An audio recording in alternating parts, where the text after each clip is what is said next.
بالعالمين الصلاة والسلام على رسوله الكريم أما بعد فأعوذ بالله من الشيطان الرجيم بسم الله الرحمن الرحيم يا أيها الذين آمنوا استعينوا بالصبر والصلاة إن الله مع الصابرين ولا تقولوا لمن يقتل في سبيل الله أموات بل أحياء ولكن لا تشعرون ولنبلونكم بشيء من الخوف والجوع ونقص من الأموال والأنفس والثمرات وبشر الصابرين الذين إذا أصابتهم مصيبة قالوا إنا لله وإنا إليه راجعون أولئك عليهم صلوات من ربهم ورحمة وأولئك هم المهتدون صدق اللہ العظیم۔ یہ دوسرا پارہ ہے سورۃ البقرہ کے رکوع نمبر 19 کے آیات مبارکہ ہیں جو تلاوت کی گئی ہے۔ آج خاص طور پہ ایک مخصوص عنوان ہے ہمارا، اور وہ ہے شہادت، کیونکہ یہ مہینہ امت مسلمانوں میں خاص طور پہ شہادت کے مہینے کے نام سے مشہور ہے۔ اسی مہینے میں وہ واقعہ پیش آیا جسے ہم کربلا کہتے ہیں، 10 محرم، اور امت کے لیے ایک بہت بڑا سانحہ ہے یہ۔ اس کے اوپر اتنی بھی مذمت کی جائے کم ہے۔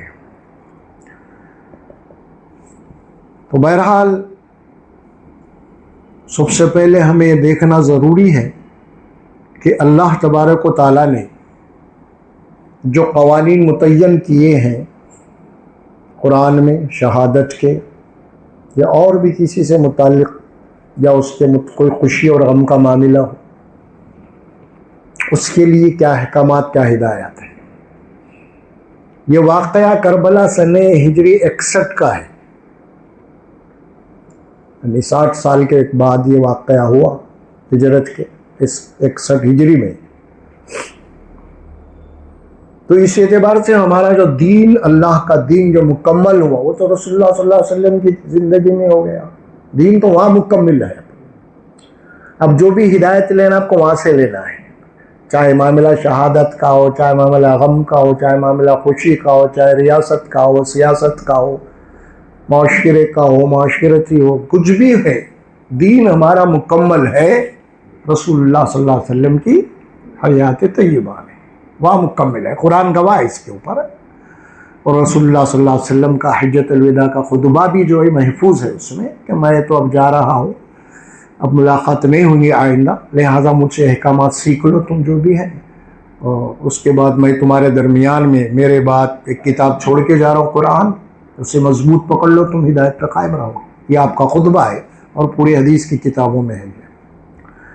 تو دین ہمارا مکمل ہے۔ اب اس میں دین کے بعد جو چیز آتی ہے اسے کہتے ہیں تاریخ۔ کیا کہیں گے؟ تاریخ۔ دین نہیں، دین تو رسول اللہ صلی اللہ علیہ وسلم ہے۔ آپ کے بعد جو کچھ بھی ہوا امت مسلمہ کے اندر اسے کہیں گے تاریخ، اور وہ بھی تاریخ اسلام نہیں، تاریخ المسلمین۔ تاریخ اسلام بھی نہیں کہا جا سکتا۔ تاریخ اسلام بھی اسی کو کہا جائے گا جو رسول اللہ صلی اللہ علیہ وسلم کے دور میں جو واقعات، جو غزوات وغیرہ ہوئے ہیں نا، وہ تاریخ اسلام کہلائے گی۔ آپ کے بعد جو کچھ بھی واقعات ہم تک پہنچے ہیں، خاص طور پہ آپ کے بعد، وہ تاریخ مسلمہ ہے، امت مسلمہ کی تاریخ۔ اور یہ امت مسلمہ کی تاریخ قیامت تک رہیں گی، جب تک امت باقی ہے اس کی تاریخ رہیں گی۔ یہ تو اس میں دین اور تاریخ میں بہت بڑا فرق ہے، کبھی بھی ذہن میں رکھیے آپ۔ کیا تاریخ کی بات کر رہے ہیں، آپ دین کی بات کر رہے ہیں؟ تاریخ کی بات کر رہے ہیں تو تاریخ غلط بھی ہو سکتی ہے، صحیح بھی ہو سکتی ہے، آپ اتفاق بھی ہو سکتا ہے، اس کی اختلاف بھی ہو سکتا ہے واقعات کے اندر، لیکن جب بات دین کی ہوگی تو پھر اس میں اختلاف نہیں ہو سکتا۔ جو بات قرآن اور سنت میں ثابت ہے اس کو ماننا پڑے گا، اس کے لیے اختلاف کی کوئی گنجائش باقی نہیں ہے۔ تو یہ دونوں چیزوں کو ہمیشہ الگ کرنا چاہیے۔ کبھی بھی بہت بڑی غلط فہمی یہی ہو رہی ہے، اب یہ واقعہ کربلا جو ہوا اس کا تعلق تاریخ امت مسلمہ سے ہے، اس کا دین سے اس کا کوئی تعلق نہیں ہے۔ شہادت رسول اللہ صلی اللہ علیہ وسلم کے دور میں بھی ہوئی ہے نا، جنگ احد میں 70 صحابہ شہید ہوئے، اللہ کے نبی صلی اللہ علیہ وسلم کے دور میں جو جنگ احد ہوئی جس میں رسول اللہ صلی اللہ علیہ وسلم خود کمانڈنگ کر رہے تھے، اس میں 70 صحابہ مارے گئے، شہید ہوئے۔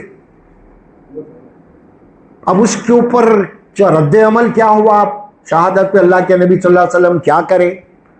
تو بعد میں بھی کوئی شہادت ہوگی تو وہی کریں گے، ہم دوسرا کام نہیں کریں گے، کیونکہ ہمارے لیے سنت وہی ہے، ہمارے لیے رول ماڈل وہی ہے۔ 70 صحابہ شہید ہوئے، اللہ کے نبی نے کیا کیا آخر؟ اس کے بعد کیا غم کرے یا ماتم کرے، کیا کرے آخر؟ ایسی کوئی بات ہم کو نہیں ملتی۔ تو بہرحال یہ جو چند بنیادی باتیں تھیں یہ سمجھ لیں، جس میں اللہ تبارک و تعالیٰ نے اپنے دین کو ہمیشہ کے لیے متعین کر دیا، محفوظ کر دیا، مکمل کر دیا ہے، اور اس کی بنیادی شکل القرآن اللہ کی کتاب ہے، اور اسی کتاب کی روشنی میں رسول اکرم صلی اللہ علیہ وسلم کی حیات طیبہ ہے اور صحابہ کرام کی زندگیاں ہیں پورے کے پورے ہمارے پاس محفوظ، انہوں نے دین کے اوپر کیسے عمل کیا۔ اب یہ جو آیات آپ کو پڑھی گئی ہے نا، اس میں خاص طور پہ شہداء سے متعلق ذکر ہے، ماہ محرم سے متعلق بھی آپ سن لیجئے۔ اللہ تبارک و تعالیٰ نے سال کے 12 مہینے بنائے ہیں، سورہ توبہ میں اس کا ذکر ملتا ہے ہمیں، ان عدت الشہور عند اللہ 12 شہرا فی کتاب اللہ یوم خلق السماوات والارض منها 4 حرم۔ جب سے اللہ نے دنیا کائنات کو بنایا، زمین اور آسمانوں کو، تبھی سے اللہ نے سال کے 12 مہینے بنائے ہیں، اور وہ 12 مہینوں میں 4 مہینے حرمت والے ہیں، اور 4 مہینے حرمت میں سے 3 مہینے مسلسل ہیں، ذی القعدہ، ذی الحجہ، محرم، یہ کنٹینیو ہے، اور 1 مہینہ اس میں رجب کا ہے۔ یہ 4 مہینے حرمت والے جس کا ذکر قرآن میں کیا گیا ہے۔ اب یہ جو معاملہ آیا، اللہ تبارک و تعالیٰ جو بتا رہے ہیں کہ ہم نے جب سے کائنات بنے تبھی سے سال کے 12 مہینے بنائے ہیں، تو یہ معاملہ کوئی 1400 سال پہلے رسول اللہ صلی اللہ علیہ وسلم کے دور سے اس کا کوئی تعلق نہیں ہے، بلکہ کائنات جب سے بنی تب سے اس کا ذکر 12 مہینے، اور یہ مہینے حرمت کے بھی تبھی سے ہیں جب سے اللہ بنایا ہے نا۔ اب اس میں دیکھیے، اب آپ 3 مہینے تو کنٹینیو آ گئے، 1 مہینہ وہ ہے رجب کا۔ اب خاص طور پہ اب غور کے ہمارے پاس 2 مہینے بڑے عظیم مانے جاتے ہیں امت میں، جیسے رمضان ہے، ربیع الاول ہے، اس میں نہیں ہے حرمت والے مہینوں میں، وہ یہ بھی غور کرنے والی بات ہے خاص طور پہ۔ ہاں، اب آپ دیکھیے کہ اللہ تبارک و تعالیٰ سال کے 12 مہینوں میں کون سے مہینے میں کیا کرنا ہے، کیا احکامات دیے ہیں، وہ بھی جان لینا ضروری ہے۔ ہر مہینے میں کون سے مہینے میں اللہ کے کیا احکامات ہیں۔ تو سال کے 12 مہینے جب ہیں تو اس میں 12 مہینوں میں صرف 2 مہینوں کے متعلق احکامات ہیں، باقی 10 مہینوں کی نارمل ہے اس وقت۔ وہ 2 مہینے کون سے ہیں؟ رمضان اور ذی الحجہ، یہ 2 مہینے کے لیے احکامات ہیں۔ رمضان کا مہینہ آ گیا تو اس کے لیے احکامات ہیں، حج کا مہینہ آ گیا تو اس کے لیے احکامات، بس ختم۔ باقی کے 10 مہینے کوئی احکامات نہیں ہے، نارمل ہے بالکل یا طور پہ۔ نہ قرآن میں اس کا ذکر ملے گا، نہ تو سنت میں ملے گا، کہیں بھی نہیں ملے گا آپ کو۔ 12 مہینے میں صرف 2 مہینے کے علاوہ باقی کے 10 مہینے نارمل ہے۔ جیسے ہمارے پاس رجب کا مہینہ آ گیا تو اس میں کیا کہتے ہیں، وہ شب معراج منائی جاتی ہے، اس میں بھی کچھ ہے، اور چیزیں کنڈے انڈے فلاں فلاں اور بھی مزید چیزیں منائی جاتی ہیں، کوئی احکامات نہیں ہے اس میں۔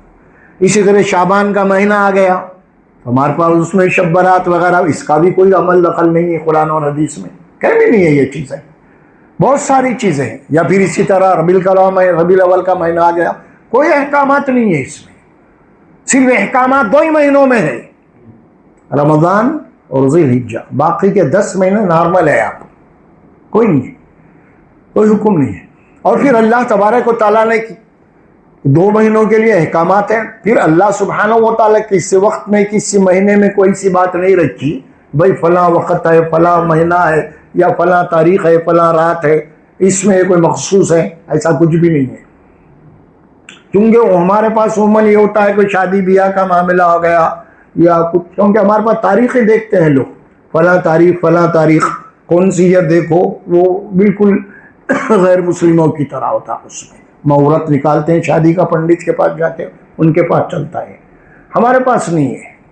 ہمارے پاس ہر دن برابر ہے اللہ کا بنایا ہوا۔ ہاں ہمارے پاس جو برا وقت ہے یا برا دن ہے یا برا مہینہ ہے، اس کے متعلق حدیث میں بات آئی، جب کوئی تم عمل برا کرو تو وہ وقت تمہارے لیے برا ہے، جب کوئی عمل تم اچھا کرو وہ دن وہ وقت تمہارے لیے اچھا ہے۔ یہ معیار ہے ہمارے پاس اسلام میں۔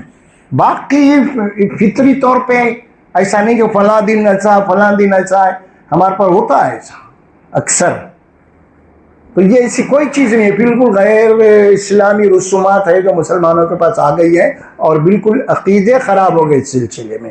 بات رسومات کی حد تک نہیں ہے، آگے بڑھ کے عقیدے بھی خراب ہو گئے اس میں، یہاں تک بات پہنچ گئی۔ تو آئیے آج اب چلتے ہیں انشاءاللہ تبارک و تعالی، آج ہم شہادت سے متعلق، یہ شہادت سب سے پہلے ہم آیت کا ترجمہ کر لیں گے۔ یا ایھا الذین آمنوا استعینوا بالصبر والصلاۃ، اے مومنو اے ایمان والو مدد لو صبر اور نماز کے ذریعے سے۔ یہ دونوں چیزیں لازم اور ملزوم ہیں، صبر اور نماز۔ رجوع الی اللہ، اللہ کی طرف رجوع ہو جاؤ، کوئی مصیبت کوئی پریشانی آ گئی تو تم کیا کرو، اللہ کی طرف رجوع ہو جاؤ، اللہ سے دعائیں مانگو، اور پھر جو مصیبت بھی آ رہی ہے اس کے اوپر صبر کرو۔ تم یہ بات آ رہی ہے یہاں پہ، استعانت سے مراد ان اللہ مع الصابرین، بے شک اللہ تبارک و تعالیٰ صبر کرنے والوں کے ساتھ ہے۔ ولا تقولوا لمن يقتل في سبيل الله اموات بل احياء ولكن لا تشعرون، اور جو لوگ اللہ کے راستے میں قتل ہو جاتے ہیں، مارے جاتے ہیں، تم انہیں مردہ مت کہو، مردہ مت بولو ان کو، شہید کو، یعنی بل احیاء، بلکہ وہ زندہ ہیں، ولیکن لا تشعرون، وہ زندہ کس طرح ہیں، کیسے ہیں، اس کی سمجھ تمہارے نہیں آنے والی ہے، یہ بات تمہاری سمجھ میں آنے والی نہیں ہے، کیونکہ تمہارے سامنے تو مردہ دکھ رہے ہیں، تم ان کو دفن بھی کر رہے ہیں، نماز جنازہ بھی پڑھ رہے ہیں، سب ہو رہا، لیکن وہ زندہ ہیں۔ یہ اللہ تبارک و تعالیٰ کا حکم ہے۔ خاص طور پہ شہداء سے متعلق ہے، جو لوگ اللہ کے راستے میں قتل ہو جاتے ہیں، شہید، انہیں شہید کہا جاتا ہے۔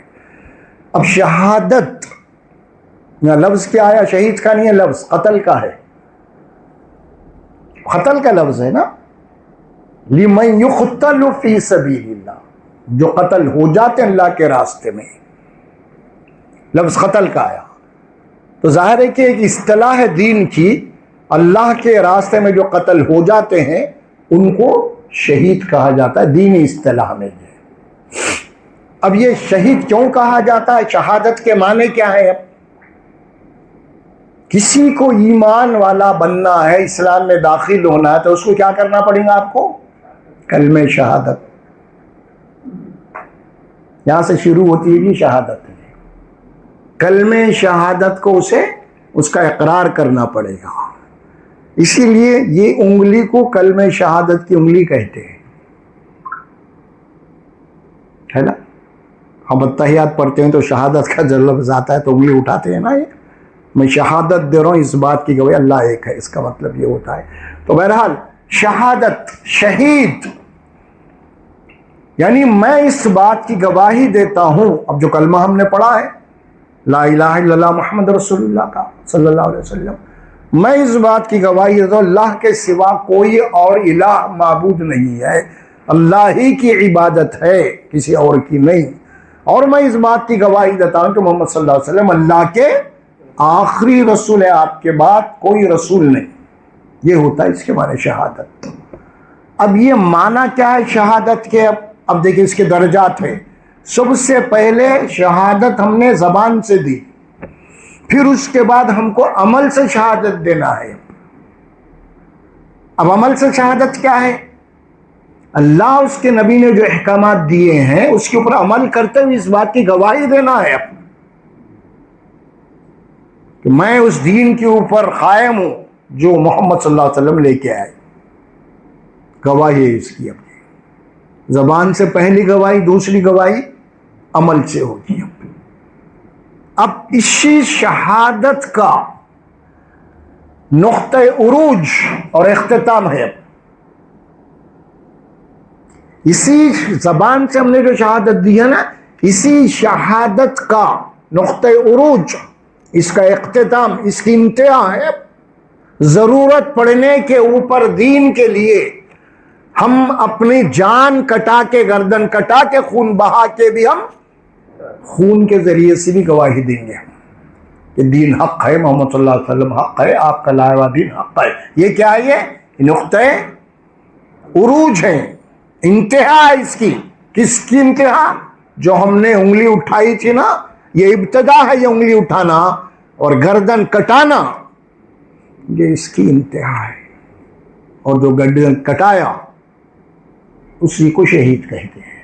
گواہی دیا انہیں، آخری اپنی گردن کٹا کے گواہی دیا محمد صلی اللہ علیہ وسلم آخری رسول اللہ کے، آپ کا لایا ہوا دین حق ہے، یہ کہتے ہوئے اس نے اپنی جان و مال کو قربان کیا، بازی لگایا اس کو۔ یہ ہے اصل شہادت۔ اسی کا ایک دوسرا نام ہے جہاد اور قتال۔ جہاد اور قتال دو آئے قرآن میں، یجاہدون فی سبیل اللہ، یقاتلون فی سبیل اللہ، یہ دو ہے۔ اللہ کے راستے میں جہاد کرنے والے اور اللہ کے راستے میں قتل ہونے والے، دونوں آنے۔ جہاد کے معنی کیا ہے؟ جد و جہد کرنا، اسٹرگل کرنا، کوشش کرتے رہنا۔ اسلام کے خلاف ماحول ہے، دین کے خلاف ماحول ہے، نفس بول رہا، اب کیا کرنا ہے آپ کو؟ اپنے نفس سے لڑنا ہے۔ اب آپ کو نفس کے خلاف لڑنا ہے، فساد کے خلاف جہاد کرنا۔ آپ کو جہاد یہاں پہ کیا ہے؟ اب اپنے آپ کو روکنا ان غلط باتوں سے، نفس کی بات نہیں نا، لڑیں گے آپ نفس سے۔ اسی کی ایک شکل روزہ ہے، جتنی بھی بھوک لگ رہی ہے آپ کو، پیاس لگ رہی، آپ جہاد کر رہے ہیں بھوک کے خلاف، پانی نہیں پی رہے ہیں آپ، کچھ نہیں کھا رہے، یہ جہاد ہے۔ یہ بھی ایک اسی جہاد کا اختتام اور نقطہ عروج ہے قتال فی سبیل اللہ۔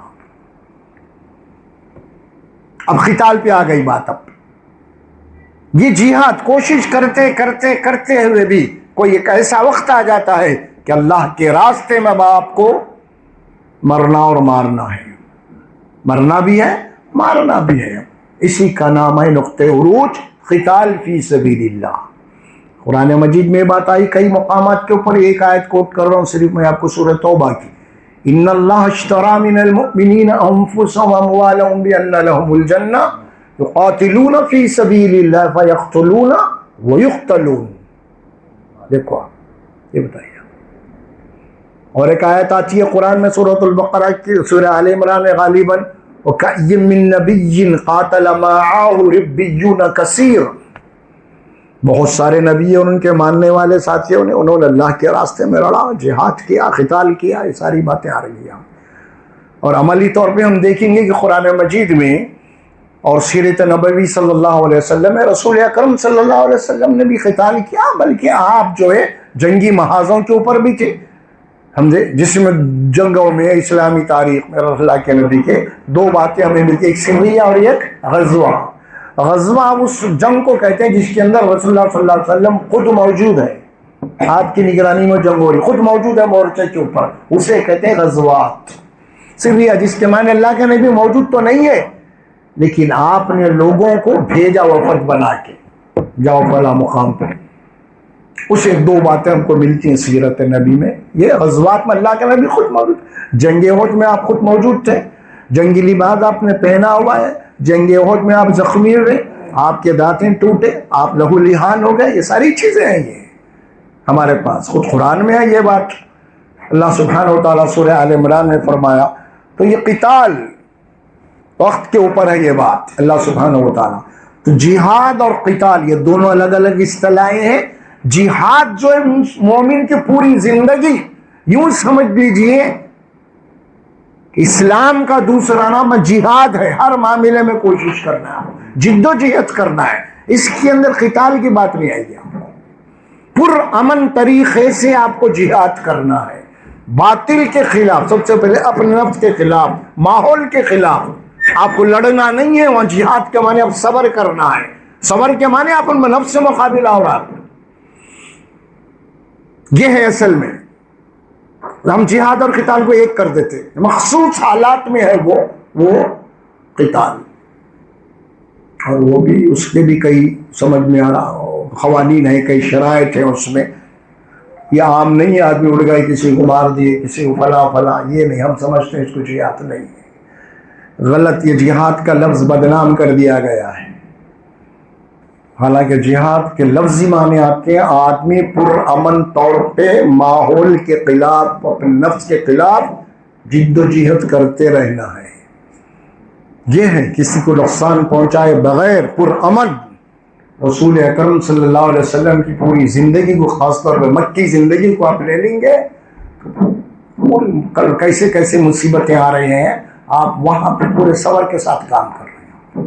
صبر جہاد کی پوری وہ مکی زندگی بھی. تو اب جہاد اور قتال دونوں باتیں آ گئی. چلیے اسی طرح شہادت کا نقطہ ابتدا اور اس کی انتہا دونوں باتیں آ گئی. اب شہید کے معنی گواہ. اب یہاں پہ ایک بات آئی ہے، جو لوگ اللہ کے راستے میں قتل ہو جاتے تو ان کو مردہ مت بولو، بلکہ وہ زندہ ہیں. اتنی بات بول کے قرآن بات ختم نہیں کرا، بلکہ کیا بولا، لیکن وہ زندگی کیسی ہے تم نہیں سمجھ سکتے. تم نہیں سمجھ سکتے بول کے اب آیت کو ختم کر دیا اللہ یہاں پہ. اب ذرا اندازہ لگائیے، اب تھوڑی بات، جس بات کو اللہ یہ قرآن میں بیان کر دے کہ تم نہیں سمجھ سکتے بولے تو کیا کوئی سمجھ سکتا؟ اب ہم پورے لوگ سمجھنے کی کوشش کر رہے ہیں. وہ شہیدہ ہے، وہ آتے، وہ جاتے، سنتے، دیکھتے، مدد کرتے، کیا کیا کی فلسفے کر لیے. ارے اللہ بول رہے تم نہیں سمجھ سکتے بولے تو نہیں سمجھ سکتے، ختم، بات ہی ختم. اللہ تعالیٰ کلوز کر دیا اس بات کو، بند کر دیا. بس صرف اتنا ایمان لا لو، مرے لو، زندہ ہے، بس ختم. یہ تمہارا ایمان ہے بس. لیکن وہ کیا ہے، کیسا ہے، کہاں ہے، یہ تم نہیں سمجھ سکتے. کیا تم یہ سمجھ سکتے تم کیسا پیدا ہوئے؟ معمولی لطفہ تھے نا، سمجھ سکتے تم اپنی پیدائش کو نہیں سمجھ سکے تو تم ان کی موت کو کیا سمجھو گے؟ ہاں بولو، سمجھ سکتے کیا تھے اپن پہلے؟ یہ کیا تھے معمولی، نہیں سمجھ سکتے آپ. دونوں باتیں. اسی لیے ایک مقام پہ قرآن میں آیت آتی ہے روح کے متعلق، ہے نا، یسألونک عن الروح قل الروح من امر ربی وما اوتیتم من العلم الا قلیلا. لوگ روح کے متعلق پوچھتے ہیں رسول اللہ صلی اللہ علیہ وسلم آپ سے، آپ کہہ دیجئے آپ یہ اللہ کے حکم سے ہے اور تم کو اس معاملے میں بہت تھوڑا علم دیا گیا، لٹل نالج، بہت تھوڑا علم دیا گیا ہے. لہذا اس پہ لمبی چوڑی بحثیں مت کرو، اس کے اوپر لمبے چوڑے کتابیں مت لکھو. سمجھے آپ؟ اللہ بولا تھوڑا علم دیا گیا ہوا تو روح کے اوپر اتنی موٹی کتاب لکھ رہے ہیں آپ، ہے بتا مارکیٹ میں. سمجھے؟ ارے کتنی نالائقی کی بات ہے. اللہ بولے تم کو تھوڑا علم دیا گیا، 1,000 کی کتابیں آپ لکھ رہے روح کے اوپر. پھر ہمارے پاس بھی قصے کہانیاں ہیں، روح ہے وہ لٹک رہی، آ رہی جا رہی، فلاں فلاں مردے آتے، فلاں یہ وہ خبر، یہ سارے قصے ہمارے پاس ہیں. اللہ بولا نہیں. اور پھر روحانی عالم ہے ایک، جسے عالم برزخ کہتے ہیں، ساری روحیں وہاں پہ ہے، وہاں سے واپس نہیں آ سکتے. پھر یہ بھی قرآن میں ہے. ہر انسان جو مرا ہے نا، اس کی روح عالم ارواح، جس کو قرآن نے عالم برزخ کہا، وہاں پہ ہر ایک کی روح ہے. وہ پھر اللہ اس کے بعد بول رہے ہیں وہاں پہ روح بھی ہے اور پھر واپس بھی نہیں آ سکتی کوئی روح, یہ بھی بول رہے ہیں اللہ. اگر روح واپس آئی کیا ہے اس کے بعد فلسفے. جج کسی کو قتل کا حکم, پھانسی کا حکم دے دیا, مر گیا, انہیں اس کو روح چلے گئی. اب وہ روح اگر اس کی آتی مرے سوالے کی, جج کو چھوڑتا, انہیں لپڑ جاتا آتے, کیوں نہیں مسخرے بنے کے بات, روح آتی, یہ آتی, وہ آتی. ارے کچھ اللہ بولا نہیں آتی, ختم نہیں آتی. اللہ بولا نہیں سمجھتے, نہیں سمجھتے, کیوں گمراہی کا دروازہ کھول رہے ہیں آپ؟ ختم. اس بات کو سمجھیے, قرآن کے فیصلے ہمیشہ خطئی ہوتے ہیں, ابسولٹلی ہوتے ہیں, اس کے اندر کبھی کوئی شک نہیں. اور قرآن یہ بات بول کے قرآن میں دوسرے مقام پہ کیا بولے, لا تبدیل لکلمات اللہ, اللہ کے قوانین بدلتے نہیں, اٹل ہے اس کے قوانین. اب ہمارے پاس روم کے متعلق قصے کہانیاں آئے, اس کی کیا کیا کی, ہمارے پاس بہت سارے ہیں. تو یہ ساری چیزیں قرآن مجید کے خلاف ہیں, اسے سمجھنے کی ضرورت ہے. اچھا اب آپ دیکھیں یہاں پہ یہ بات یہاں پہ کہی گئی, وہ زندہ ہے. اس کی تشریح خود قرآن کر رہا ہے سورہ آل عمران میں. وہ زندہ کہاں ہے؟ خبروں میں نہیں ہے, وہ وہاں ہے, عالم برزخ, وہاں زندہ ہے. اس کی تشریح ہے, اس کی ڈیٹیل اللہ قرآن میں سورہ آل عمران میں دیا. وَلَا تَحْسَبَنَّ الَّذِينَ قُتِلُوا فِي سَبِيلِ الْأَمْوَاتِ بَلْ أَحْيَاءٌ عِندَ رَبِّهِمْ يُرْزَقُونَ فَرِحِينَ بِمَا آتَاهُمُ اللَّهُ مِنْ فَضْلِهِ وَيَسْتَبْشِرُونَ بِالَّذِينَ لَمْ يَلْحَقُوا بِهِمْ مِنْ خَلْفِهِمْ أَلَّا خَوْفٌ عَلَيْهِمْ وَلَا هُمْ يَحْزَنُونَ. اس کی تفصیل ہے, اس میں ڈیٹیل ہے. وہاں کیا بول رہے ہیں اللہ تعالیٰ, جو لوگ اللہ کے راستے میں قتل ہو جاتے ہیں, شہید ہو جاتے ہیں, تم انہیں مردہ مت گمان کرو, مردہ مت سمجھو, وہ زندہ ہے. عند ربہم یرزقون, اللہ کے پاس زندہ ہے, وہاں پہ کھاتے پیتے مست ہے. کلیئر کرا قرآن آپ کو اس بات کی. تم کو نہیں سمجھ میں آتی زندگی, یہاں بولا. اور سورہ آل عمران میں زندہ ہے لیکن کہاں ہے؟ عند ربہم, اپنے رب کے پاس. کھا رہے پی رہے وہ لوگ, جب زندہ ہے تو ہونا نا کھانے, تو کھا رہے پی رہے مزے میں, بولے اللہ تعالیٰ. جتنے بھی لوگ شہید ہوئے ہیں یا جتنے بھی لوگ مرے ہیں, وہ سب عالم برزخ میں ہیں, اور وہاں پہ ان کو اپنے ایمان اور عمل کے مطابق اللہ تبارک و تعالیٰ ان کو زندگی دیا وہاں پہ. لیکن وہ زندگی کیسی ہے ہم نہیں سمجھ سکتے. سمجھنا رہے تو پھر وہاں جانا پڑے گا, جانے کے بعد ہی سمجھ میں آتی وہ چیز. اب یہاں بیٹھے بیٹھے نہیں سمجھ میں آتی, وہ بیٹھے بیٹھے سمجھنے کی چیز نہیں ہے. گردن کٹا کے جانا پڑے گا وہاں پہ, دیکھنا اگر اتنی خواہش ہے تو آپ کو. اور نہ جب تک صرف ایمان لانا ہے, یقین کرنا اپنے ایمان میں. اور پھر فرمایا تم مردہ مت سمجھو, کھاتے پیتے عند ربہم یرزقون فریحین بما آتاہم اللہ من فضلہ. اللہ تعالیٰ پوری ڈیٹیل بھی دے رہے ہیں. تم کیوں ان کے اوپر غم کر رہے ہو, ماتم کیوں کر رہے ہو ان کے نام پہ؟ فریحین بما آتاہم اللہ, بڑے مست خوش اور خرم ہے وہاں پہ وہ لوگ. اللہ نے جو کچھ بھی ان کو نوازا ہے نا, بڑے مست ہے کھاتے پیتے. فریحین فرحان سے ہے نا, فرحت. فریحین بما آتاہم اللہ من فضلی, اللہ نے اپنے فضل سے ان کو جو نوازا ہے وہاں پہ, وہ کھاتے پیتے مستی. من فضلی وَيَسْتَبْشِرُونَ بِالَّذِينَ لَمْ يَلْحَقُوا بِهِمْ مِنْ خَلْفِهِمْ, اور خوشیاں منا رہے ہیں وہ شہداء جو ان کے پیچھے رہ گئے, ابھی نہیں آئے, ان سے نہیں ملے ابھی, جو پیچھے رہ گئے. ان کے استقبال, ان کو ویلکم کرنے کے لیے خوشیاں منا رہے وہاں پہ. یعنی موٹے الفاظ میں بولوں میں تو ہمارا انتظار کر رہے ہیں, اور ہمارے لیے وہاں پہ جناب علی ہمارے خوشیاں منا رہے ہیں وہ لوگ. کب یہ لوگ آئیں گے, ہم ملیں گے ان کے ساتھ بن کے. دیکھ رہے ہیں کیا کلیئر کر رہا قرآن. بالذین لم یلحقوا بہم من خلفہم اللہ خوف علیہم ولا هم یحزنون, اور ان کے اوپر کسی قسم کا خوف بھی نہیں ہے, غم بھی نہیں ہے. اللہ بولے ان کو غم نہیں ہے تو تم کو کیوں غم ہے؟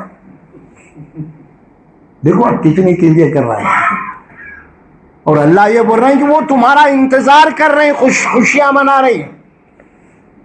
انہوں انتظار کر رہے ہیں اور ہم ماتم کر رہے ہیں. کہیں ایسا تو نہیں ہے ڈوبے ہیں سنم ہمارا انتظار کیوں کر رہے، تم گئے تو گئے. ہاں کیوں بھائی؟ تو یہ قرآن کی کلیئر آیت ہے سورہ آل عمران کی شہداء سے متعلق خاص طور پہ.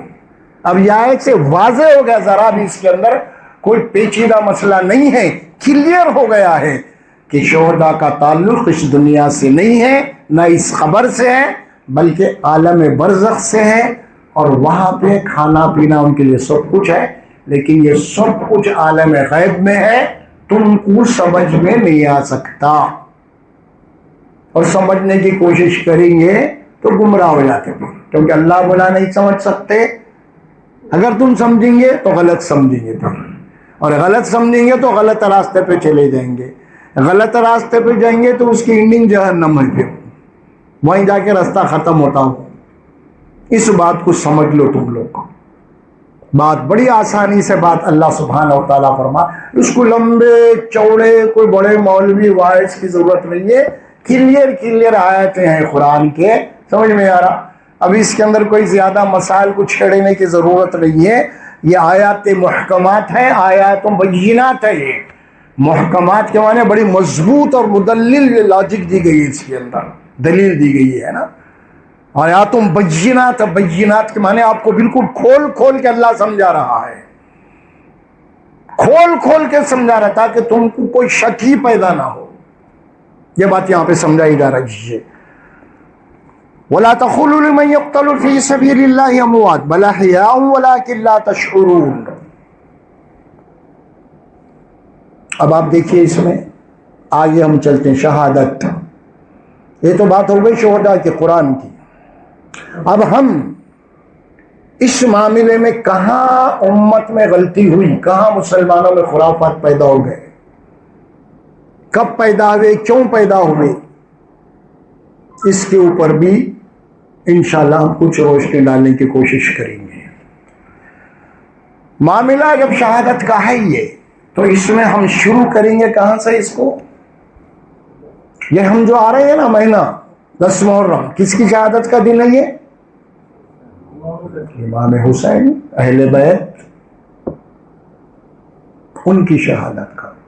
اور پوری امت میں ہر وہ نماز، روزہ، حج، زکوٰۃ، ایمان کے کتنے ارکان، کلمے کتنے، یہ لوگوں کو معلومات تو نہیں ہے، مگر یہ تو معلوم ہے سب کو، گاؤں میں بھی معلوم ہے. یہ محرم امام حسین کی شہادت، اس کو اتنا جو ہے نا پھیلا یہ کر دیا گیا کہ لوگوں کو اسلام تو نہیں معلوم، اسلام کے ارکان بھی نہیں معلوم، کلمے بھی نہیں معلوم، مگر یہ معلوم ضرور ہے. اس کو اتنا جو ہے پھیلایا گیا ہے. ہمارے گھرانوں میں بھی یہ چیز ہے، سمجھے. اللہ کے نبی صلی اللہ علیہ وسلم کے گھر کے خاندان کے لوگوں کے نام تو نہیں معلوم، لیکن یہ تو معلوم ہے کہ پنجتن پاک ہے، یہ تو معلوم. رسول اللہ صلی اللہ علیہ وسلم کے کتنے بیٹیاں تھے یہ تو نہیں معلوم، لیکن یہ معلوم ہے کہ فاطمہ تو آپ کی بیٹی تھی. رسول اللہ صلی اللہ علیہ وسلم کے کتنے داماد ہیں یہ بھی نہیں معلوم تقریباً لوگوں کو، لیکن یہ معلوم ہے کہ حضرت علی آپ کے داماد تھے. بتا رہا ہوں میں آپ کو یہ چیزیں ہیں خاص طور پہ. تو اس کا اتنا جناب یاری پروپیگنڈا کیا گیا، اتنا پھیلایا گیا اس کو. واقعہ کربلا جو ہوا، حادثہ تھا، ہوا، اور امت کے لیے بڑا درد سر بنا ہوا ہے. اس میں پھر امت 2 حصوں میں بڑھ گئے، شیعہ سنی میں. بولا کہانیاں بہت لمبے چوڑے ہیں. ہم آتے ہیں اب شہادت کے اوپر ہی معاملے میں. اب یہ سلسلہ کہاں سے ہوا، یہ شہادت ہوگا. سب سے پہلے شہید کون ہے امت کے معلوم آپ کو؟ عمر فاروق رضی اللہ عنہ. کون؟ خلیفہ. عمر کو تو جانتے ہیں نا تاریخ میں آپ کا کیا مقام تھا. اسلام آپ کے ذریعے سے، اسلام جو ہے اللہ نے اسلام کو آپ کے ذریعے سے جناب علی ہمت افزائی دی مومنین کو. یہ ساری چیزیں ہیں. حضرت عمر فاروق رضی اللہ تعالیٰ ان کی شہادت کب ہوئی؟ 1 محرم. کہاں ہوئی؟ مصلی کے اوپر. فجر کی نماز میں آپ امامت کر رہے تھے، نماز پڑھ رہے تھے، وہاں پہ ایک شخص پیچھے سے دوڑتے ہوئے آ کے آپ کو شہید کیا، اور وہ خنجر زہر میں ڈوبا ہوا تھا. آپ کے اوپر کئی وار کیا جس کی وجہ سے آپ بے ہوش ہو کے غصی گر گئے، خون بہہ گیا. تو تیسرے دن آپ کی روح پرواز. اس طرح یہ شہادت ہے. کہاں اور یہ شہادت یہ؟ مدینے میں. شخصیت کون سی ہے؟ ایران اور روم کافرات سے وہ زمانے میں سپر پاور طاقتیں تھیں. اتنی بڑی شخصیت. ایران بھی فتح ہو گیا آپ کی کمائی میں، آپ کے دور خلافت میں. بہت بڑی طاقت تھی اس زمانے میں. مجوسی ان کو کہا جاتا اس دور میں، آتش پرست، یعنی ستاروں کی پوجا، آگ کی پوجا کرنے والوں کو. ایران فتح ہوا تو اس کے بعد ایک ایرانی تھا جس کا نام فیروز ابو لولو تھا، اور وہ قیدی بنانے کے جو ہے، ظاہر ہے کہ ایران جب فتح ہوا تو سب کو غلام بنا کے لا لیے قیدی تھے. تو اس میں ایک آدمی یہ بھی تھا. الطف مختصر ہے کہ آپ کو اس میں شہید کر دیا، قتل کر دیا. اور بعد میں پھر اس کو پکڑنے گا تو وہ خود اپنے آپ کو مار لیا. اس کے بیچ بچاؤ میں دوسرے بھی لوگ شہید ہو گئے کچھ. تو یہ سب سے پہلی شہادت تھی.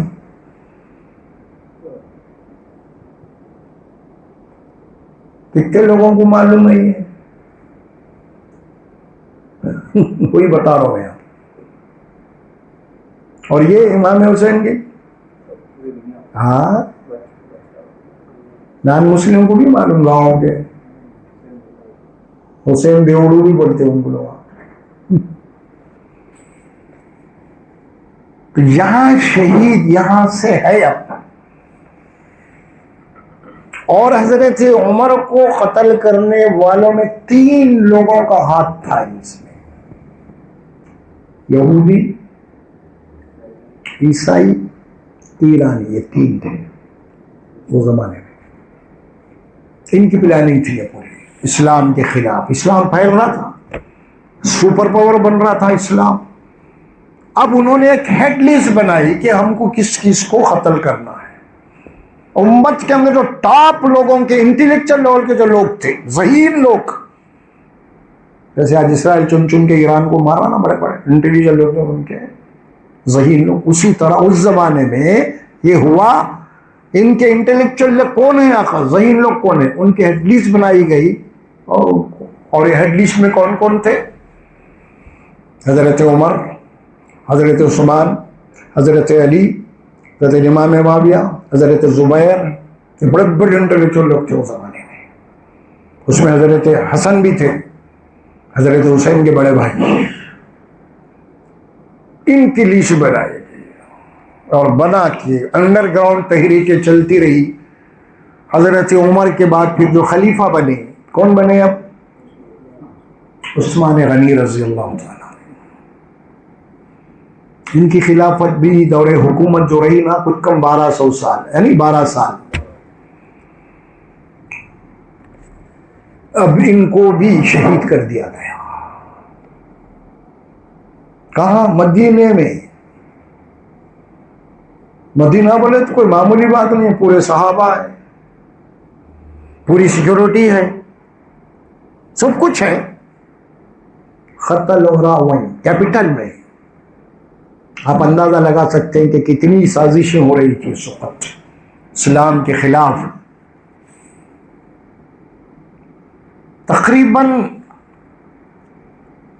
حالات ایسے بنا دیے گئے کہ حضرت عثمان غنی کو ان کے گھر کے اندر بند کر دیا گیا، گھیرا ڈال دیا گیا،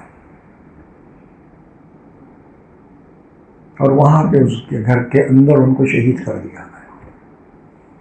تفصیلات میں نہیں جا رہا ہوں میں، وہ خط ہمارے پاس نہیں ہے، میں یہ صرف بتا رہا ہوں، سلسلہ بتا رہا ہوں، کربلا تک آئیں گے ہم، اس میں سلسلہ بتا رہا ہوں میں۔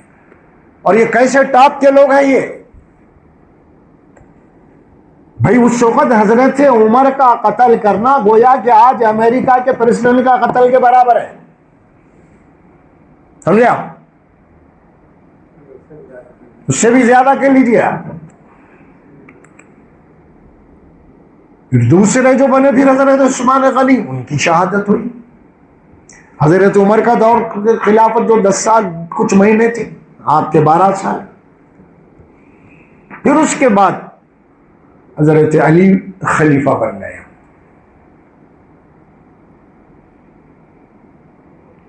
ان کی خلافت 4 سال کچھ تھی۔ اور یہاں پہ مدینے میں ہوا ہے کہ حضرت علی کا خلیفہ بنتے ہی کچھ لوگوں نے جو سر انڈر گراؤنڈ تحریکیں چلا رہے تھے، انہوں نے سب سے پہلے یہ کیا کہ کیپٹل کو بدلا جائے اب یہاں سے، اللہ پھر ہماری ساری سازشیں پکڑی جائیں گی۔ تو حضرت علی کو خلیفہ جیسے بنائے، انہوں نے حضرت علی کو لے کے کوفہ چلے گئے، اب کوفہ بن گیا کیپٹل اسلام کا، وہاں پہ ان کا گڑھ تھا اصل میں، جیسا آج گڑھ ہے نا ویسے اس کو سمجھ لیجیے، تو گڑھ وہاں بن گیا، وہاں سے ساری سازشیں۔ اس طرح ان لوگوں کے نرغے میں حضرت علی آ گئے رضی اللہ تعالیٰ عنہ۔ اب ان کی باتیں جب نہیں سنے یہ لوگ، حضرت علی نہیں سنے، جن کے نرغے میں آئے تھے، تو آخر میں حضرت علی کو قتل کرنے کے لیے ایک شخص کو تیار کیا گیا جو تھا تو اصل یہودی، لیکن وہ ایمان لا کے اپنا نام رکھ لیا تھا عبد الرحمن ابن ملجم۔ کیا نام رکھ لیا تھا؟ ہاں، حضرت علی رضی اللہ تعالیٰ حضب معمول جو اس وقت کا حاکم ہوتا تھا، وہی امامت کرنا پڑتا تھا۔ آج کے ویسا نہیں، حاکم الگ بیٹھا ہوا عیش کرتے، امام اپن نوکرا امام ہے، ویسا نہیں تھا، جو حاکم ہے وہی امامت کرنا پڑے گا۔ تو ظاہر ہے کہ حسب معمول آپ روزانہ جا رہے نماز کو، صبح فجر کی نماز میں، تو تاخت میں تھا، فجر کی نماز میں ہی آپ کے پر وار کر دیا اور آپ کو شہید کر دیا اس سے۔ اور یہ جو قتل کا جو پروگرام بنائے تھے، یہاں پہ کوفہ میں حضرت علی تھے اور شام میں حضرت امام معاویہ تھے، وہاں کے گورنر، اور یہ دونوں کا وقت متعین کیا گیا کہ ان کو دونوں کو جو ہے قتل کرنا ہے۔ اب یہ اسلام کے جو ہے یہ مہر اب یہ ہے ان کو، تو امام معاویہ کے اوپر بھی فجر میں حملہ ہوا، لیکن وہ بچ گئے، اپنے ساتھ سیکورٹی رکھتے تھے وہ، لیکن حضرت علی نہیں رکھتے تھے، لہذا یہ شہید کر دیے اور امام معاویہ بچ گئے۔ یہ ہے تاریخ آپ کی۔ پھر اس کے بعد مکے کے گورنر تھے جن کا نام حضرت زبیر ہے رضی اللہ تعالیٰ، ان کو بھی اسی طرح قتل کر دیا گیا۔ اب بچا کچا جو معاملہ رہ گیا، رسول اکرم صلی اللہ علیہ وسلم کے خاندان کے لوگ، تاکہ ان کا صفایا ہو جانا، حضرت امام حسین وغیرہ، تو اب اس کے لیے ایک سازش کی گئی، ان کو مکہ سے کوفہ بلایا گیا۔ اب بڑا تفصیلات نہیں ہے، وہاں پہ آپ کو بلا کے آؤ ہم آپ کو اپنا حاکم بنا رہے ہیں، یہ گئے، وہاں پہ جو بھی حالات پیدا ہو گئے، تو وہاں پہ آپ کو اور آپ کے خاندان کو شہید کر دیا گیا۔ یہ ہے کہانی، حقیقت کربلا کی شروع کہاں سے ہو رہی؟ حضرت عمر سے ہو رہی، اختتام اہل بیت پہ ہوا۔ تو آپ اندازہ لگا سکتے یہ جو مسئلہ تھا دراصل اسلام کے خلاف ایک سازش تھی پوری کی پوری۔ اب اس کو بعد میں لوگوں نے سیاسی مفاد کے لیے اس کو استعمال کیا، واقعہ کرنا بعد میں، اور یہ واقعہ ہوا 61 میں، 61 بولے تو اللہ کے نبی صلی اللہ علیہ وسلم کے انتقال کے 50 سال کے بعد ہو گیا. 50 سال کے بعد کیا واقعہ ہے؟ اس کے بعد واقعہ ہوا. اور یہ واقعہ جو خرافات، اختلافات، جو لڑائی جھگڑے شیعہ اور سنی، کچھ بھی نہیں تھا. جب محدثین اور ائمہ کا دور آتا ہے 100 سال کے بعد، ائمہ کا دور چلا، فقہا کا، امام ابو حنیفہ اور آپ کے امام شافعی، امام مالک، امام حنبل، ان کا دور چلا 100 سال. پھر 200 سال میں محدثین کا دور آیا. پھر اس کے بعد محدث کے اندر چلتا رہا 400 سال تک محدثین. دور اول کے جو محدثین تھے، اس میں سب سے پہلے حدیث کی کتاب جو لکھی گئی وہ موطا امام مالک تھی. ہاں، یہ تھی کتاب. اور یہ موطا امام مالک جو ہے فقیہ بھی تھے اور محدث بھی تھے. حدیث کی کتاب بھی انہوں نے لکھی سب سے پہلے. پھر اس کے بعد اور بھی کچھ کتابیں لکھی گئی. پھر اس کے بعد جو کتابیں ہمارے یہاں مشہور ہوئی وہ سیاہ ستہ کے نام سے، اس میں درجہ اول کی کتابیں بخاری اور مسلم، یہ ساری کتابیں. تو یہ کب کیے؟ 100 سال، 200 سال کسی کتاب میں اس واقعے کا کوئی ذکر نہیں. یہ بات بتا رہا ہوں میں آپ کو. ائمہ چاروں امام ہیں، ان کے پاس بھی کوئی نہیں.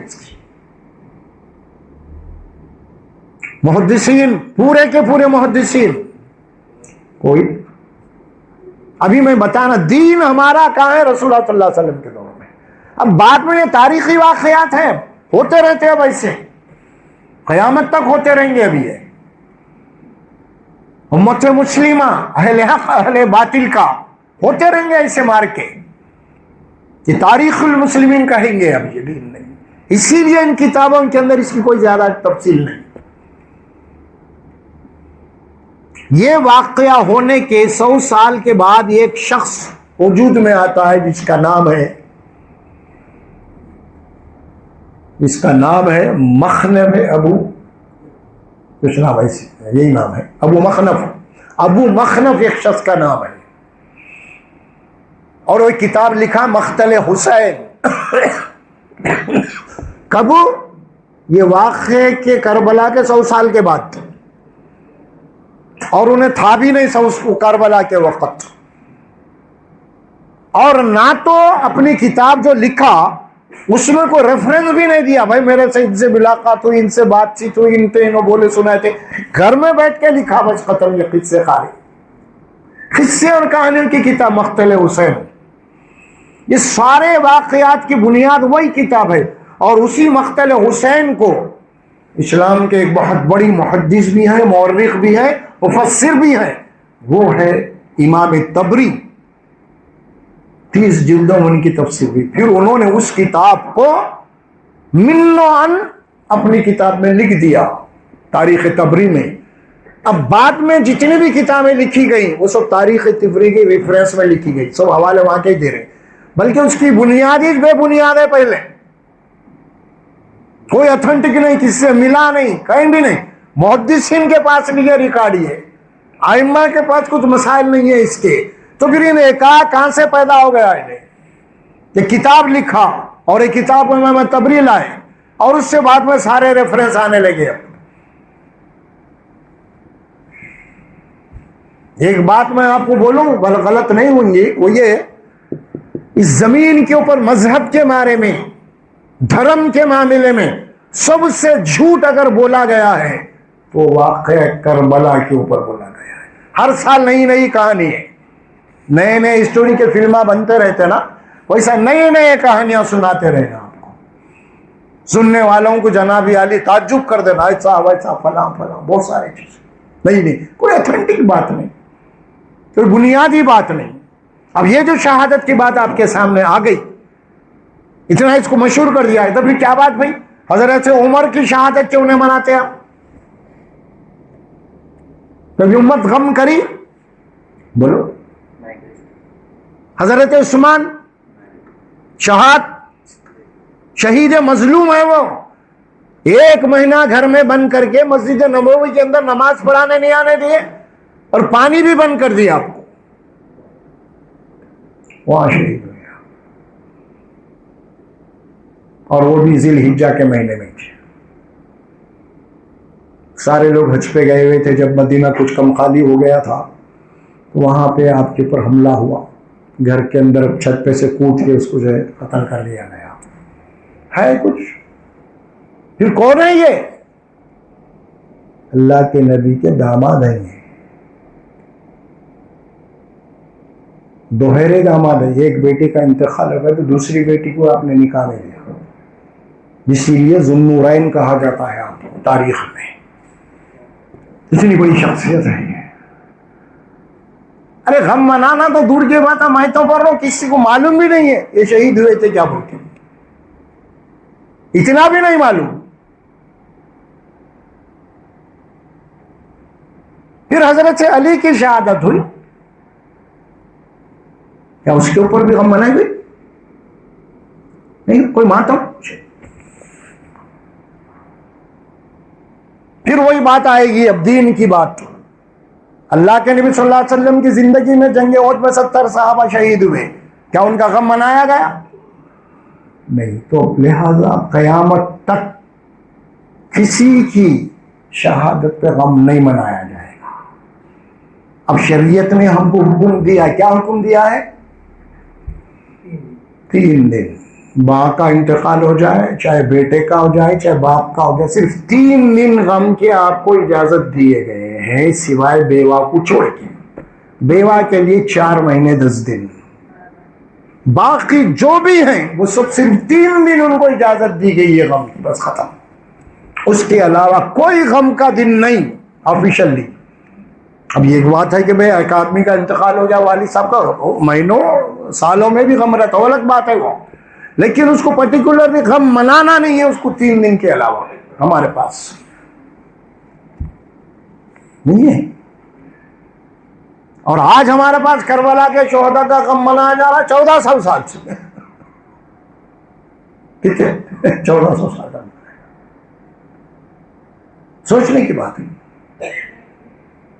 غم کا اگر کوئی دن ہوتا تو امت کے لیے سب سے بڑے غم کا جو دن ہوتا رسول اللہ صلی اللہ علیہ وسلم کے انتقال کا دن ہوتا. نہیں, کوئی غم نہیں.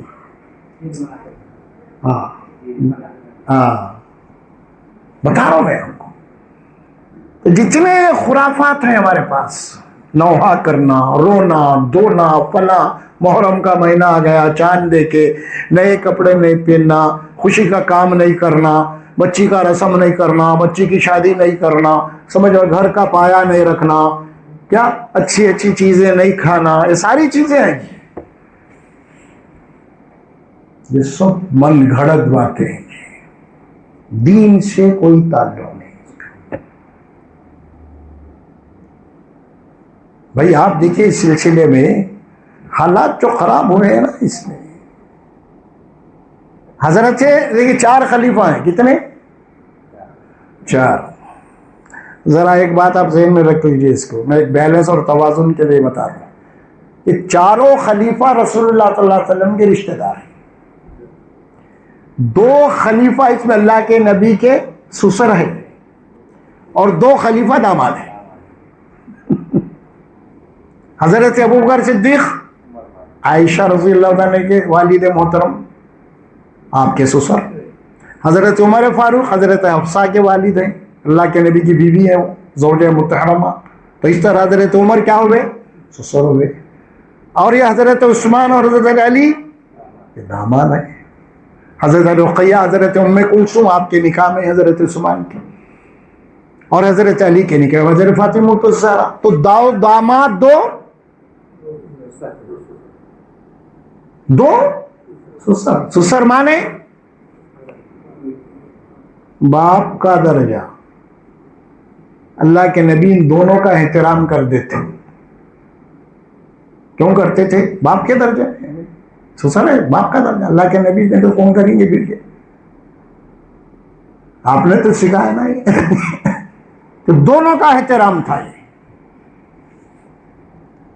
اسی لیے دونوں جب تک تھے امت میں کوئی اختلاف نہیں پیدا ہوا. اللہ کے نبی خود ان کا احترام کرتے تھے بڑے. پھر بعد میں اختلاف حضرت عثمان سے شروع ہوئے. اب یہ تو داماد تھا بیٹے کی طرح. یہاں سے شروع ہوئے اختلاف. اس اعتبار سے یہ آج کا جو کچھ بھی ماہ محرم سے ہم کرتے ہیں، موجودہ مروجہ جو طور و طریقے ہمارے پاس ہیں، اس سے اسلام کا میلوں کوسوں دور کوئی تعلق، بلکہ یہ کرنا خرافات ہے، بدعت ہے، گمراہی ہے، بلکہ بعض خرافات تو شرک تک پہنچ گئے. علماء بٹھانا، باضابطہ جناب علی ان کے پاس جانا، ان کے منتیں مانگنا، ان کی ہڈیاں چڑھانا، فلاں فلاں کیا کیا بلو بتر ہو رہا ہے اس میں، جو غور کیجیے آپ. یہ سب باتیں ظاہر ہے کہ دشمنان اسلام نے ایجاد کیے سو ہے، اور اس زمانے میں یہ ساری کتابیں لکھ کے پھیلا دیا اس قسم کی. اس زمانے میں آج وہ پڑھ پڑھ کے ہم کر رہے ہیں، ہم بھی کر رہے ہیں، شیعہ لوگ بھی کر رہے ہیں. وہ بھی غلطی پہ ہے، سنیاں دونوں اس معاملے میں دونوں غلطی پہ ہے. یاد رکھیے آپ، نہ تو دین اس معاملے میں ان کے پاس ہے، نہ دین ہمارے پاس ہے اس معاملے میں سنیوں کے پاس. یہ سب خرافات ہے، کوئی تعلق نہیں ہے اس کا. دشمنان نے کتابیں لکھی اور لکھ کے پھیلا دی، اور اسی کو پڑھ کے آج ہم عمل پہ آئے، اور ہم کو آپس میں ایک دوسرے کے دشمن بنا دیا. شیعہ سنی دشمن بن گئے، حالانکہ ایسی کوئی بات نہیں ہے. ان کا ایمان ہمارا ایمان بالکل ایسا کچھ بھی نہیں ہے مسئلہ ایسا. یہ سب دشمنیاں پھیلا دی گئے. اور یہ ابھی بتایا ہمیں 3 آدمی ہیں اس میں، یہود، نصارہ، مجوسی یعنی ایرانی. یہ 3 آدمی ہیں، اور آج بھی یہود و نصارہ آپ دیکھ رہے ہیں نا کیا ہے. آج بھی ایک اتنا سر کا ملک پوری دنیا کو نچا رہا، آج نہیں دیکھ رہے ہیں ہم. اور کہیں دور دراز بھی نہیں ہے، چاروں طرف مسلم کنٹریوں میں گھیرا ہوا ہے انہیں. حالانکہ اس کو ڈر ہونا تھا، چاروں طرف سے گھیرا ہوا ہے انہیں، مگر اس کو ڈر نہیں ہے، سکون نے ڈرا رہا. بہت بڑی ہم سے غفلت ہو گئی اس بار امت سے. پوری امت کا مسئلہ ہے پورا ہے. سب سے پہلے امت سائنس اور ٹیکنالوجی سے غافل ہو گئی. ہوا کہ اللہ تبارک و تعالیٰ فرمایا کہ اسباب اختیار کرو، طاقتور بنو. تمہارے پاس اگر طاقت ہے ہی تو تمہارے سامنے کوئی جھک سکتا، تم جھکا سکتے. اگر طاقت نہیں ہے تم کو جھکنا پڑے گا. حکم دیا گیا قرآن میں برابر ہے، پوری طاقت اور قوت کے ساتھ اپنے دشمن کے مقابلے میں تیار رکھو، مشہور نام چینی گھوڑوں کے ساتھ. وَأَعِدُّوا لَهُم مَّا اسْتَطَعْتُم مِّن قُوَّةٍ مِّن رِّبَاطِ الْخَيْلِ. اللہ قرآن میں کہتا ہے پہلے زمانے میں جنگوں کے لیے سب سے زیادہ طاقتور کوئی چیز ہوئی تو گھوڑے ہوا کرتے تھے. تو تیار کرو گھوڑوں کو، تم دشمن کے صفوں میں گھس جانا وہ گھوڑے. اور آج کے زمانے میں ہم کہیں گے کوئی راکٹ آئے بڑے بڑے طاقت، یہ طاقت ہم پڑھیں گے. ہم کو تو وظیفوں میں لگا دیا گا، اتنے دفعے پڑھ لو یہ ہونے والا ہے، اتنی دفعہ پڑھ لو وہ ہوگا، اس میں لگا دیے ہم کو. بجائے اس کے کہ اللہ کائنات کو ہمارے مسخر کیا ہے، کائنات پہ غور کرتے، ہم سوچتے، سائنس اور ٹیکنالوجی ایجاد کرتے، ساری طاقت ہمارے پاس. اس کے بجائے ہمارے پاس ہوا کیا؟ وظیفوں میں لگا دی. یہ پڑھ لو یہ ہو جائے گا، وہ پڑھ لو یہ ہو جائے گا. کچھ بھی نہیں ہوا. کتنے وظیفے پڑھ لیا، دعائیں کرتے، خالی دعاؤں سے کچھ نہیں ہوتا. 50-60 سال سے حج پہ مینا کے میدان میں، عرفات کے میدان میں کعبۃ اللہ کے خلاف پکڑ پکڑ کے پورے مسلمان اسرائیل کو بدعا دے اللہ تباہ کر دے، تباہ کر دے. کتنے سال سے؟ 60 سال 50 سال سے. وہ دعا پلٹ کے ہم کچھ لگ رہی، ہم تباہ ہو رہے، اسرائیل ہو رہی ہے. کیوں نہیں ہو رہا؟ قانون قدرت کے اوپر انہیں عمل کر رہا، سائنس اور ٹیکنالوجی کے اوپر. اللہ کے زمین میں قدرت کے خزانے انہیں نکال رہا، اور ہم وظیفے پڑھ رہے ہیں خالی. اتنے دفعے اتنے دفعے وہ تسبیح، کچھ ہوتا نہیں اس سے. یہ کائنات اللہ کی بنائی ہوئی ہے، دار الاسباب ہے. یہاں پہ اسباب اختیار کرنے پڑا، خالی دعاؤں سے نہیں ہوتا. بغیر شادی کر کے اللہ مجھے اولاد دیو بولے تو نہیں ہوتی اولاد, شادی کرنا پڑے گا نہیں, اس کے بعد دعا کرنا اولاد کی. بغیر شادی کے دعا کر رہا, کیسا ہوں گی دعا؟ دارالاسباب, قرآن اس بات کی آپ کو حکم دے رہا ہوں, سخر لکم ما فی السماوات, اللہ نے زمین اور آسمان کے خزانے تمہارے لیے مسخر کر دیے ہیں, نکالو. کچھ بھی نہیں نکال رہے, کہیں میں بھی نہیں ہے بھائی. ہم معمولی سر کے درد کی دوا بھی, ایک گولی بھی ایجاد نہیں کر سکے آج تک, ہے نا؟ صحیح بولو آپ. ہمارے پاس ریسرچ بھی ہو رہا, ڈاکٹر حکیمہ ہے, مسلمانوں کے حکیمہ خاص طور پہ, وہ کیا ریسرچ کر رہی؟ شادی کے بعد, شادی سے پہلے یہ حلوے ایجاد ہو رہے ہیں ان کے پاس, یہ حلوے بھیج رہے ہیں اور عربوں کو, یہ کھاؤ بولے تم. یہاں ریسرچ ہو رہا, حلووں پہ ریسرچ ہو رہا, اور وہاں دیکھو وہاں پہ دل بدلا جا رہا, کٹلی بدل رہے ہیں, کیا کیا ہو رہا کام. اور یہاں دیکھو خالی حلوے کھلا کے جناب علی شیخوں کو جو ہے, کیا بولنا زیادہ ہو جائے. کیسا ہوگا اس امت کا؟ پھر بھی آخری امت ہے کہ اللہ رحم کر رہا ہے اس کے اوپر. آپ کے بعد کوئی امت نہیں ہے, یقین مانو. اگر یہ آخری امت نہیں ہوتی اور کوئی نبی آنے والا ہوتا تو اللہ ہم کو صفحہ ہستی سے مٹا دیتا, پھر دوسری امت کو لے کے آتا. لیکن چونکہ آخری امت ہونے سے اللہ اس کو بچا کے رکھا ہے کہ اسی امت میں سے پھر اصلاح کا کام ہوئے گا. یہ ہے اصل کام کرنے کا. تو شہادت کیا آپ سمجھ گئے نا؟ ماہ محرم کا بیک گراؤنڈ کیا بھی سمجھ گئے. اس میں ایک بات اور ایک بولتا ہوں میں آپ کو, ہم یہ روزہ رکھ رہے ہیں, یہ روزے کا تعلق واقع کربلا سے نہیں ہے. اکثر لوگ یہ سمجھتے ہیں کہ آج کا روزہ رہنا بھائی شہادت کا امام حسین کی جو ہے آج شہادت اس لیے رکھنا, اس سے کوئی تعلق نہیں ہے اس کا. اس روزے کا تعلق موسیٰ علیہ السلام سے ہے, یہ ذہن میں رکھو آپ. موسیٰ علیہ السلام اس دن, وہ زمانے میں روزہ رکھتے تھے ان کے یہودی, اس وجہ سے کہ اس دن اللہ تبارک و تعالیٰ نے موسیٰ علیہ السلام کو فرعون کے عذاب سے بچا لیا تھا. فرعون کو اور ان کے لشکر کو اللہ سمندر میں ڈبا دیا تھا. تو یہودی شکرانے میں وہ روزہ رکھتے ہیں تب سے. تو 10 محرم کو وہ لوگ روزہ رکھتے تھے. اللہ کے نبی جب مدینہ چلے گئے تو آپ معلومات ایسے ہوئے کہ اسی لیے رکھتا اللہ کے نبی, ہم تو موسیٰ علیہ السلام تم سے زیادہ ہم کو محبت ہے ان سے, ہم 2 روزے رکھیں گے, ایک نہیں, 9-10 کو رکھیں گے یا 10-11. یہ ہے اس کا بیک گراؤنڈ. واقع کربلا سے اس کا کوئی تعلق نہیں ہے, اس کو ذہن میں رکھ لیجیے. چلیے اللہ سے دعا ہے اللہ سبحانہ و تعالیٰ مجھے اور آپ کو جو کچھ بھی سنا عمل کرنے کی توفیق عطا فرمائے. اور اللہ سبحانہ و تعالیٰ سے دعا ہے اللہ ہم کو حق کی شکل میں دکھائے اور اس پر عمل کرنے کی توفیق عطا فرمائے. اللہ ہم کو باطل کی شکل میں دکھائے اور اس سے بچنے کی اللہ ہمیں توفیق دے. الحمدللہ رب العالمین والصلاة والسلام علی رسولہ الکریم. ربنا آتنا فی الدنیا حسنہ وفی الآخرۃ حسنۃ وقنا عذاب النار. ربنا تقبل منا انك انت السميع العليم وتب علينا انك انت التواب الرحيم. صلى الله تعالى على محمد وعلى آله وصحبه اجمعين برحمتك يا رب.